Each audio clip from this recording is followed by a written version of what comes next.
Bonjour à tous, re-bienvenue à notre cours version vidéo pour le moment. Alors, on va parler encore une fois d'opérations en binaire. Je suis toujours à la page 13 de vos notes de cours. Cette fois-ci, par contre, on va y aller avec la soustraction. Je répète, la soustraction de binaire. Avant d'y aller en binaire, on va plutôt revoir un exemple décimal pour se rappeler du concept de l'emprunt. Supposons qu'on veut faire la soustraction suivante, 192 moins 18. Alors là, j'arrive à le cas suivant, 2 moins 8. Je ne suis pas capable de faire cette opération-là. J'ai donc besoin d'aller emprunter. Alors, je vais aller emprunter ici. Ça va devenir 8. Et ce qui arrive, c'est que je vais pouvoir donner une dizaine à mon 2. Donc, j'ai enlevé une dizaine ici, je donne une dizaine ici. J'obtiens donc maintenant 12 moins 8, 4. 8 moins 1, 7. 1 moins rien, 1 moins 0, 1. Donc la réponse, 192 moins 18 me donne 174. Donc quand on emprunte, on donne une dizaine au nombre suivant. Le même principe est vrai avec les soustractions en binaire. Okay. Fait qu'on va aller remplir notre tableau ici en gardant ça en tête pour le cas de l'emprunt. On va régler les problèmes faciles, les cas faciles en premier. Donc 0 moins 0, j'obtiens 0. 1 moins 0, 1. 1 moins 1, 0. Le problème, c'est lorsque j'ai 0 moins 1. Donc, 0 moins 1. Ça donne négatif 1? Non, hein, on ne peut pas faire ça. Donc, il faut y réfléchir différemment. Mais ce qui va arriver, c'est qu'on va devoir aller emprunter. Alors, supposons que j'ai un nombre binaire quelconque, puis à un certain endroit, je vais devoir faire la soustraction suivante. 0 moins 1. Donc, je vais aller emprunter au prochain bit disponible. Donc, je vais aller emprunter. Alors, je vais soustraire 1 de là et je vais aller donner une dizaine. Bon, on est en binaire, c'est pas tout à fait une dizaine. Alors, je vais aller donner quoi? Je vais aller donner un 0 à mon prochain nombre. Et puis, 1 0 moins 1, 1 0 moins 1, ça nous donne 1. Alors, si on pense binaire, là, 0, 1, 1, 0, 1, 1, 1, 0, 0. Donc, si j'ai 1, 0, le chiffre qui vient avant ça, donc moins 1, me donne 1. Pour revenir à mon tableau de synthèse, qu'est-ce que je vais obtenir? 0 moins 1, je vais obtenir 1, mais ça va vouloir dire que j'ai fait un emprunt de 1 à la colonne précédente. OK. Comment ça se matérialise? Allons-y avec un exemple. Ici. Alors, cet exemple-là, c'est l'exemple 3.18 dans vos notes de cours. On a l'exemple suivant. 1, 0, 1, 1, 0, 0, 1. Donc, je l'ai réécrit ici. Puis ensuite, on a le prochain nombre, 1, 0, 0, 1, 1, 1, que j'ai réécrit en dessous. Remarquez que j'ai bien aligné chacun de mes nombres pour être capable d'effectuer cette soustraction-là.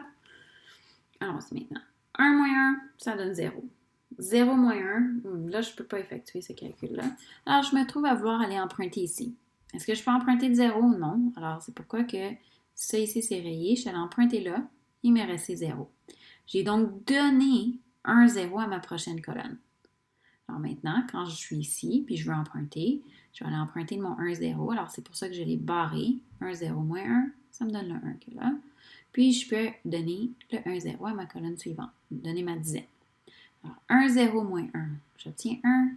1 moins 1, 0. 0 moins 0, 0. 1 moins 0, 1. Ici, 0 moins 1, je ne peux pas effectuer ce calcul-là. Je suis allée emprunter ici. Donc, j'ai emprunté, il m'est resté 0. J'ai donc donné une dizaine à cette colonne-ci. 1, 0 moins 1, j'obtiens 1. Alors, ma réponse finale, 1, 1, 0, 0, 1, 0. Allons-y avec un autre exemple. Celui-ci, donc l'exemple B de 3.18.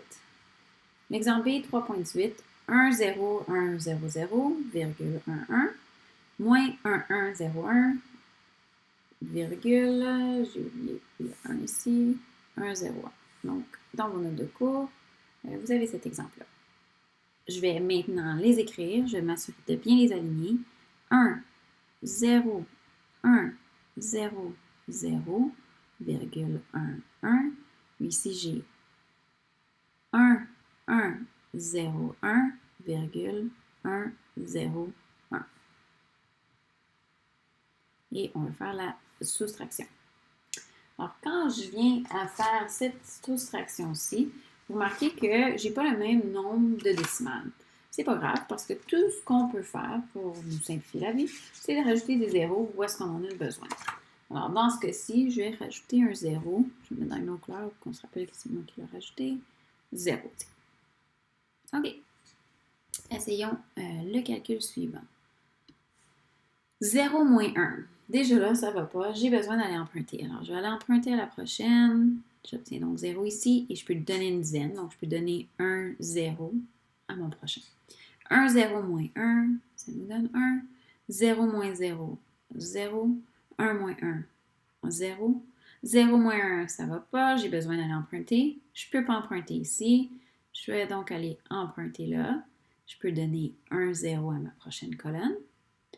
Maintenant, j'ai encore besoin d'emprunter ici. Je n'ai pas fait cette soustraction-là. Donc, je vais aller emprunter de ça. Il va me rester 1. 1, 0 moins 1, ça me donne 1. Et je peux donner une dizaine ici. Donc, 1, 0 moins 1, 1. 1 moins 0, ça me donne 1. 0 moins 1, ça ne va pas. J'ai besoin d'aller emprunter. Je ne peux pas emprunter ici. Je vais aller ici. Donc, il me reste 0 là. Je peux donner une dizaine au prochain. J'ai toujours pas fait cette soustraction-là. Le 0 moins 1 ici m'attend. J'ai besoin d'aller emprunter. Alors, je vais emprunter de ça. Il va me rester donc 1 ici, puis j'ai pu donner une dizaine là. 1, 0. 1, 0 moins 1, ça me donne 1. 1 moins 1, ça me donne 0. Puis ici, 0. Donc, ça va être quoi ma réponse? Ma réponse ici va être 1, 1, 1, virgule, parce que j'ai une virgule ici, 1, 1, 1, virgule, 0, 0, 1. Et bien sûr, on travaille en binaire. Donc, cette méthode-ci, c'est pas la plus simple parce qu'on se trouve à avoir plein de retenues, il faut faire attention qu'on les conserve comme il se doit. L'ordinateur n'utilise pas cette méthode-là. Il utilise une autre méthode, celle qui utilise la complémentation, qu'on va voir un peu plus tard. Mais c'est bon à titre d'information de connaître parce que parfois, on va avoir besoin de peut-être faire des petites soustractions assez simples qui nous prendrait moins de temps à faire avec cette technique-ci plutôt que celle de complémentation qu'on va voir prochainement. Alors, voilà pour aujourd'hui. On a terminé avec nos opérations binaires. Prochainement, je vais vous montrer la multiplication pour la division, mais seulement à titre de référence. Alors, si vous allez à la prochaine page de vos notes, vous pouvez voir que j'ai déjà rempli ces exemples-là pour vous. J'ai écrit assez clairement au-dessus de la page 14 que c'était à titre de référence seulement. Donc, ce n'est pas de la matière qu'on va avoir à étudier et à performer dans le cadre d'un examen. Donc, sur ce, on se revoit en classe. Bye!